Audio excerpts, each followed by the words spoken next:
Pour l'époque du jour de l'an, nos pères nous avaient transmis deux touchantes traditions.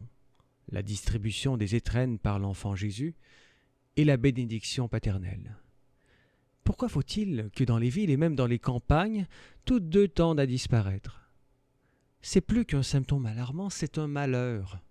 Les traditions d'un peuple, gestes qu'il accomplit à jour fixe et qui ont un caractère d'universalité, ne sont pas de vaines coutumes, des attitudes artificielles, sans relation profonde avec l'âme. Elles révèlent le fond même de l'âme, elles en sont le langage émouvant. En accomplissant ces rites, en nous reliant à une longue série d'ancêtres qui les ont accomplis avant nous, nous affirmons une pensée héréditaire qui tient à l'âme même d'une race et en fait voir la qualité. Parlons net. La tradition est le signe d'une culture au même titre que la langue. Laisser corrompre sa langue ou cesser de la parler, c'est le propre d'une nationalité qui se meurt.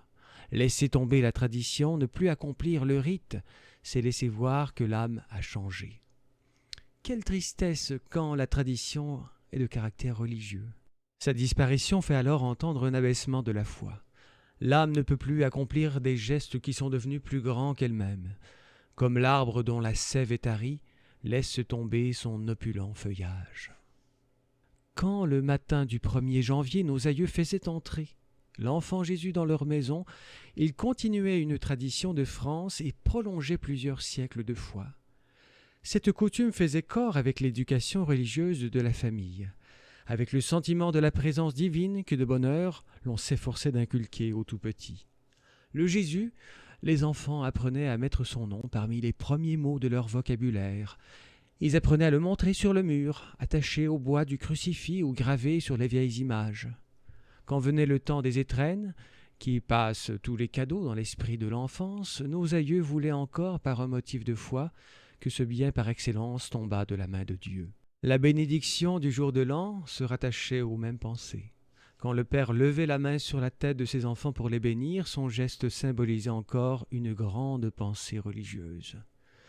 Par l'exercice d'une sorte de pontificat domestique, il affirmait sa qualité de chef familial, les sources divines de son autorité, la seule, a dit Le Play, qu'ait établi le décalogue éternel.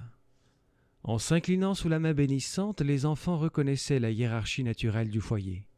Ils faisaient un acte de foi à l'ordre divin de la famille, à ce haut principe d'autorité d'où sont venues la vigueur saine et la noblesse de nos mœurs. Pourquoi laisserions-nous périr ces vieilles traditions qui sont en quelque sorte les pierres sacrées de nos foyers? Faisons comme les vieux qui faisaient bien. La nuit de Noël, c'est la nuit où l'enfant Jésus descend dans la crèche. Parmi les cantiques des anges, c'est la nuit où l'âme se donne tout entière à l'adoration.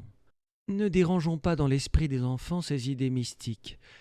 Ne faisons pas de la nuit où il vient au monde, où ils l'ont vu dans la crèche entre la Vierge Marie et Saint Joseph, ne faisons pas de cette nuit religieuse la nuit où l'enfant Jésus court aussi les campagnes. Pourquoi ne pas laisser au joyeux réveil du jour de l'an d'apporter le bonheur des étrennes? Surtout ne bousculons pas une de nos plus vieilles traditions sous le mauvais prétexte de la franchise envers les enfants. En quoi le Père Noël ou un grotesque Santa Claus s'accorde-t-il mieux avec la vérité? Est-ce donc mentir aux enfants que de leur apprendre à rapporter à Dieu ce qui leur arrive de meilleur dans la vie? Le mensonge serait-il moins grand de faire passer bonbons et jouets par les mains d'un sale barbon à qui l'on prête, avec le don d'ubiquité, une générosité immense comme celle d'un Dieu?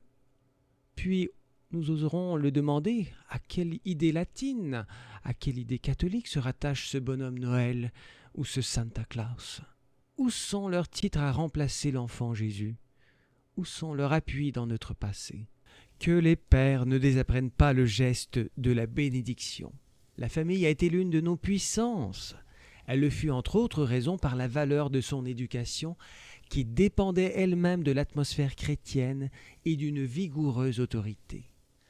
À l'heure où, dans la famille moderne, les idées démocratiques abattent l'autorité du père, où elle l'incline à partager son pouvoir avec ses enfants, seule l'idée religieuse remettra toute chose dans l'ordre.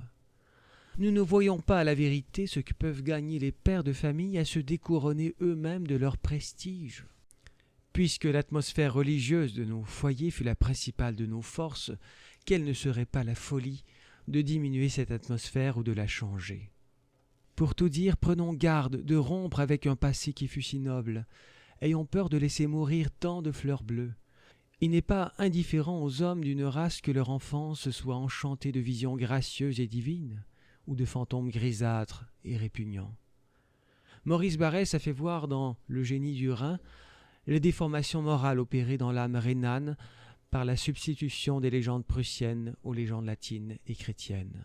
Un peuple qui change de tradition est un peuple qui a commencé à changer d'âme. Lorsque tant d'idées malsaines, tant de mœurs délétères se tiennent à la porte de nos foyers et cherchent à les envahir, ne serait-ce pas le signe de la fin que d'en chasser les traditions des aïeux pour faire de la place à ces étrangères? Pour l'amour du ciel, mettons quelque honneur à nous séparer de ces âmes dont parle Dante, qui ont le goût amer de crier sans cesse « Meure ma vie et vive ma mort !» Défendons-nous, ne sacrifions aucune de nos forces, ne souffrons aucune mollesse dans une lutte où se joue notre destin. Et jusqu'à la façon dont un peuple défend son âme l'on peut mesurer son avenir, faisons voir la vigueur des peuples qui durent.